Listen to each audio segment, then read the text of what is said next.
Welcome to The Explainer. Today we're tackling something huge, one of the biggest challenges for parents these days, screen time. But here's the thing, the solution? It's probably not what you're thinking.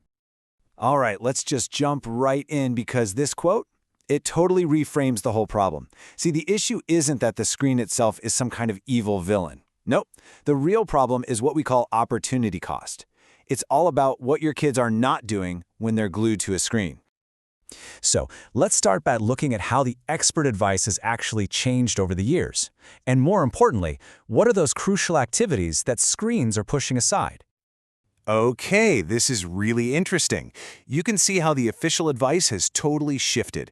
It used to be all about these strict, one-size-fits-all time limits, right? Well, the new guidance from the American Academy of Pediatrics is way more flexible. It's all about balance, the quality of what kids are watching, and even watching with them. But the big thing?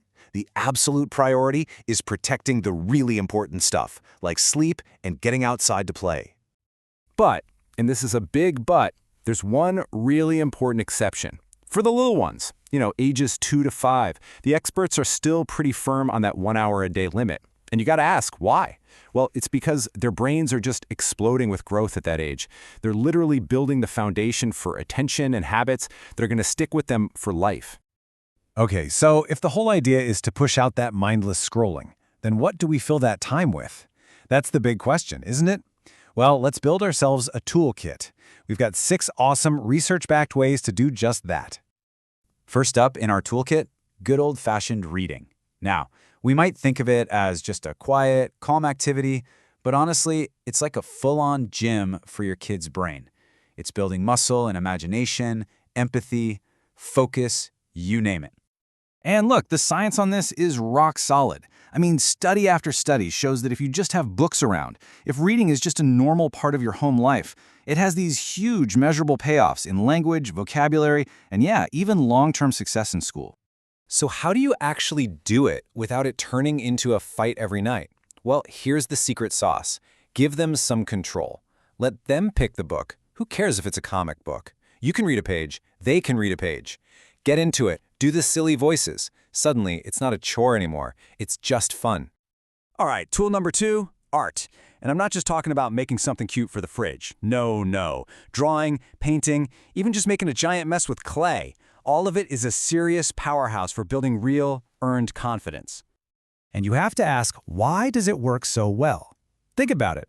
Art is one of the only times a kid is totally in the driver's seat. They control the pace, they make all the decisions, they get to see an idea in their head become a real thing. That feedback loop, that's what makes them feel, hey, I can do this. Okay, on to tool number 3, music. And yeah, it's fun, but there's so much more going on. The research is clear that learning an instrument is amazing training for what scientists call executive functions. That's just a fancy term for the skills our brain uses for self-control and management. Now, let's be realistic here. The data shows that, yes, music lessons are proven to help with things like planning, memory, and self-control, but it's not some magic pill that's going to boost their IQ by 20 points. The benefits are definitely real, but they're all about learning to manage yourself. Tool number 4 is an oldie but a goodie, board games. And there's a reason they've stuck around.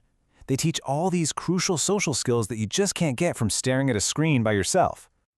Yeah, think about it. A simple game of Sorry or Monopoly, it's actually a little social training ground. It's a safe place to practice, life.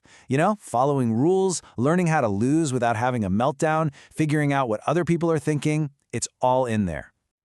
Okay, tool number 5. This one is the big one. It is absolutely non-negotiable. Physical play.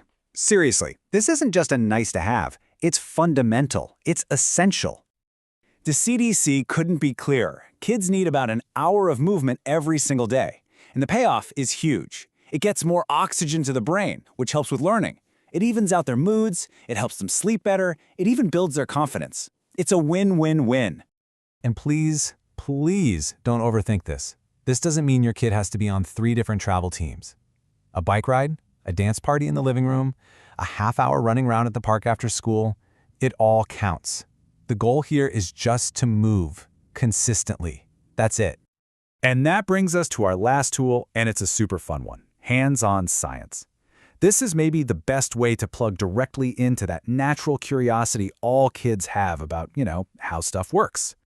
I love this quote because it just nails it. It's basically magic with rules. Kids are drawn to it because they get to see cause and effect happen right there. It's an instant payoff for being curious. Okay, so we've got this awesome toolkit, right? 6 amazing things to do. But, and this is a million-dollar question for every single parent out there, how in the world do you actually make it happen during a crazy, busy week? So, here's one example of how it could look. And look, the point isn't to follow this to the letter. It's about building a rhythm, a routine. When kids just know that Thursday is board game night, it stops being a fight. It's just what we do on Thursdays. And this might be the most important thing to remember. We're not aiming for some perfect, Pinterest-worthy schedule here. That's not real life. The real goal is just consistency. Just keep offering these other things, making them a normal, available part of your family's world. And all of this brings us back to the main point. The ultimate goal isn't a total ban on screens. It's about shifting their role in your family's life, so they go from being the automatic, default thing to do to just being one option among many other cool options. So let me leave you with this final question. What if you just changed your focus completely? What if instead of spending all your energy fighting against screen time, you put that energy into building up a life that's just more interesting? A life filled with art and books and games and running around outside? A life so full and engaging that screens just start to look a little less shiny? You'll probably find that when you focus on adding all the good stuff, the screen time problem kind of starts to solve itself.